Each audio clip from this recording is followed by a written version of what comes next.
If we look at the whole entire market in terms of Dow Jones, NASDAQ, and S&P 500, they are showing further downside. In this video, I cover the whole entire market, including the economic calendar for the week of March 31st, plus investor sentiment. I have a full breakdown on my channel. For the time being, I'm going to go high level for the economic calendar, plus the technicals and investor sentiment. And before I get to the technicals, for the economic calendar to look out for on Thursday, April 3rd, look out for initial jobless claims at 8:30 a.m. And then for Friday, April 4th, look at U.S. employment report, U.S. unemployment rate, U.S. hourly wages, and hourly wages year over year, all coming out 8:30 a.m. Plus, Fed Chair Jerome Powell speaks at 11:25 a.m. Again, this is on Friday, April 4th. Investor sentiment, surprisingly enough, even though indications are showing further downside to come, the bullish sentiment has increased to 27.4%, higher than previous weeks, but still lower than historical average versus 37.5%.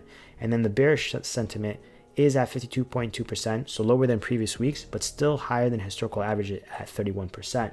Now, if we were looking at the Dow Jones, you can see right about here, MACD line is in the bullish movement, but potentially crossing over to a bearish movement. We've seen massive red candles passing the 200-day moving average, below the 50-day and 100-day moving average. The 5-year chart is in the bearish movement as well, potentially testing the 50-day moving average, but I would say it would be predominantly pulled down regardless because the overall sentiment of the market sentiment is coming to the downside, especially with the S&P and NASDAQ pointing further strength to the downside, and I'll show that soon.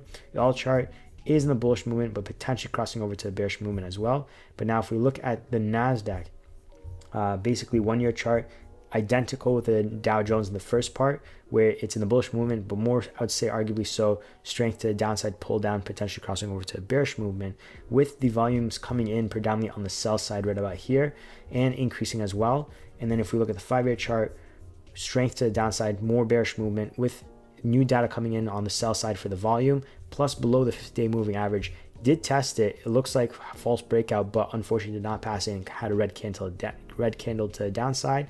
And then the alt chart, even more strength to the downside because the MACD line has actually crossed over to the bearish movement with volume coming in on the sell side, unfortunately. And the S&P, almost exact same layout, 1-year chart, bullish movement for the time being, but potentially crossing over to the bearish movement with volume coming in on the sell side as well. Volume has been increasing.